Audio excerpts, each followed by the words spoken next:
नमस्कार, मैं हूं doctor Sunny Khanna, consultant surgical oncologist at BP Poddar hospital. आज हम ब्रेस्ट कैंसर रिलेटेड कुछ बातें करेंगे।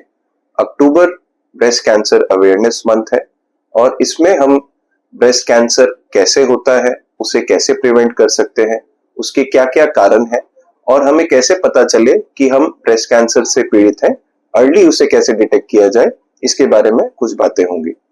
तो सबसे पहले हम बात करते हैं कि ब्रेस्ट कैंसर क्या है। ब्रेस्ट कैंसर हमारे जो स्तन है उसके नॉर्मल सेल्स जब वो ओवर ग्रो करने लगते हैं या एबनॉर्मली ग्रो करने लगते हैं तो वो एक ट्यूमर का फॉर्म लेते हैं और उसे हम कैंसर कहते हैं। अब हमें ये पता करना है कि इसके अर्ली सिम्टम्स क्या क्या है। तो ब्रेस्ट कैंसर के सिम्टम्स में सबसे पहला आता है कि हमें हमारे ब्रेस्ट में कोई गांठ या कोई लंप मिल रहा है, हमारा जो निपल एरिया है वहां से कुछ डिस्चार्ज हो रहा है, वो खून टाइप का डिस्चार्ज भी हो सकता है या फिर किसी और टाइप का डिस्चार्ज भी हो सकता है। इसके अलावा ब्रेस्ट में हमें कोई लंप नहीं मिल रहा है बट हमारे आर्मपिट में या हमारे बगल में कोई एक लंप हमें महसूस हो रहा है। इसके अलावा ब्रेस्ट में कोई लालीपन आना या फिर कोई घाव बनना जो कि नहीं सूख रहा है, ये भी ब्रेस्ट कैंसर का सिम्टम हो सकता है। अब हमें ये पता करना है कि हम ब्रेस्ट कैंसर के कैसे बच सकते हैं और इसके क्या क्या कारण हैं। तो सबसे पहले कारण में अर्बन लाइफस्टाइल जो कि हम आजकल फॉलो करते हैं, उससे ब्रेस्ट कैंसर में बहुत सारे रिस्क फैक्टर्स बढ़ गए हैं। हमारे खान पान में चेंज, हमारे लाइफस्टाइल में चेंज, हमारे कॉस्मेसिस को यूज करना, ज्यादा उम्र में जाके शादी करना या फिर लेट एज में पहला बच्चा पैदा होना। इसके अलावा बहुत सी महिलाएं हैं जो कि बच्चों को ब्रेस्ट फीड नहीं करती हैं, उससे भी ब्रेस्ट कैंसर का रिस्क बढ़ता है।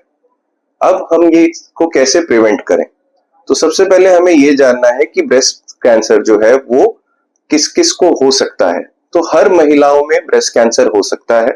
अगर वो के फैमिली हिस्ट्री है तो उसमें आपका रिस्क ज्यादा है, बट ऐसा नहीं है कि अगर हमारी फैमिली में ब्रेस्ट कैंसर या ओवेरियन कैंसर नहीं हुआ है तो हमारा रिस्क नहीं है।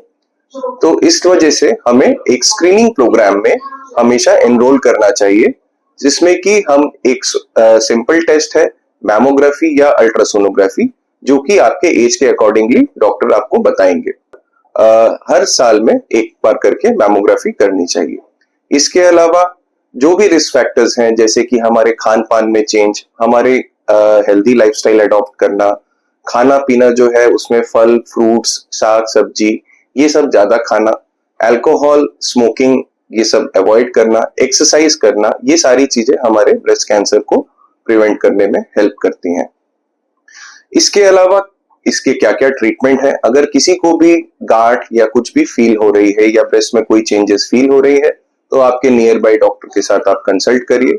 उसके बाद वो कुछ जांचें करेंगे, उस जांच के बेसिस पे हमें ये पता चलेगा कि हाँ इसमें कैंसर है या फिर ये कैंसर नहीं कोई और प्रकार का ट्यूमर है, और उसके बेसिस पे फिर ट्रीटमेंट प्लान बनाया जाएगा। नमस्कार।